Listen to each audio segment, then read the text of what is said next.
Assalamualaikum warahmatullahi wabarakatuh. Wahai sahabat semuanya, dimanapun Anda berada.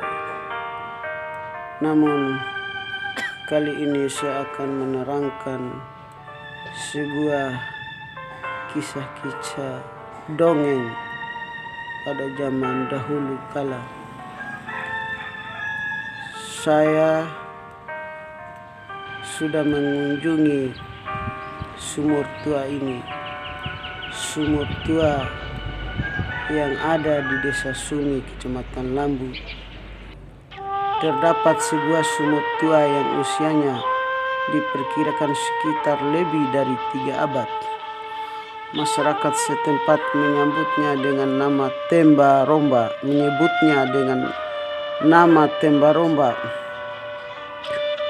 Temba berarti sumur, Romba sejenis kuningan. Sejarah sumur ini merupakan rangkaian yang tidak terpisahkan dari proses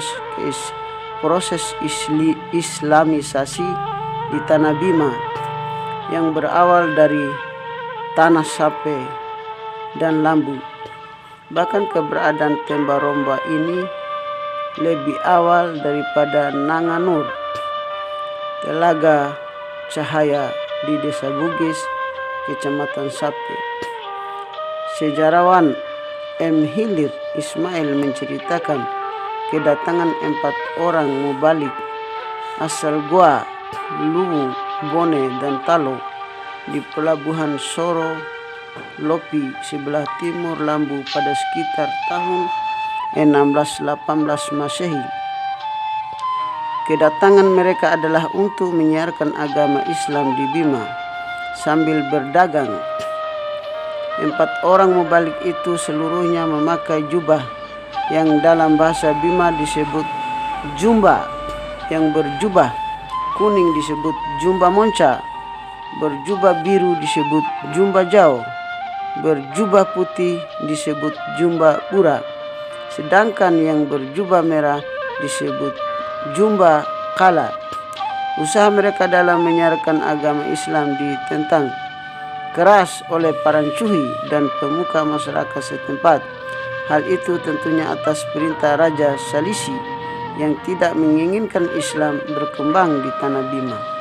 Di samping itu, parancuhi juga sangat berat meninggalkan agama nenek moyang, yaitu agama Makakamba dan Makakimbi, sejenis kepercayaan kepada animisme dan dinamisme. Namun mereka tidak pernah surut dalam menyiarkan Islam di Tanah Sape. Pada suatu saat terjadi musim kemarau panjang, tanah-tanah kering, tanaman mati, kekeringan, binatang ternak pun demikian. Sumur-sumur warga mengalami kekeringan yang hebat. Kelaparan terjadi hampir di seluruh wilayah Sape dan sekitarnya. Dalam keadaan yang semakin parah itu, para mubalik bermunajat kepada Allah untuk meminta hujan. Usai sholat subuh, mereka berjalan menuju ke arah barat untuk melakukan sholat minta hujan. Usai sholat minta hujan, salah seorang mubalik menancapkan tongkatnya yang ujungnya terbuat dari romba atau kuningan itu ke tanah, dan tanpa disadari keluarlah mata air yang deras membasahi tubuh mereka. Semakin lama mata air itu semakin banyak mengairi sawah-sawah warga dan halaman pekarangan penduduk, sementara di atas langit mendung mulai menyelimuti Tanah Sape dan sekitarnya. Hujan pun turun dengan derasnya. Sejak saat itu Tanah Sape kembali subur dan hasil panen juga melimpah ruah. Secara sadar dan tanpa paksaan, warga pun memeluk agama Islam, termasuk para pemuka masyarakat dan para pencuhi kepala sukunya. Pada perkembangan selanjutnya, Temba Romba terus berkembang menjadi pusat dakwah Islam di Tanah Bima.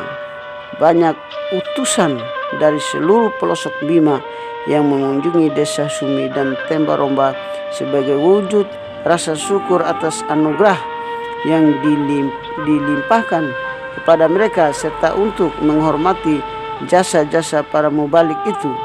Masyarakat Sumi dan sekitarnya setiap tahun menggelar acara syukuran atau yang dikenal dengan doa dana. Saat ini Tembaromba menjadi salah satu objek cagar budaya.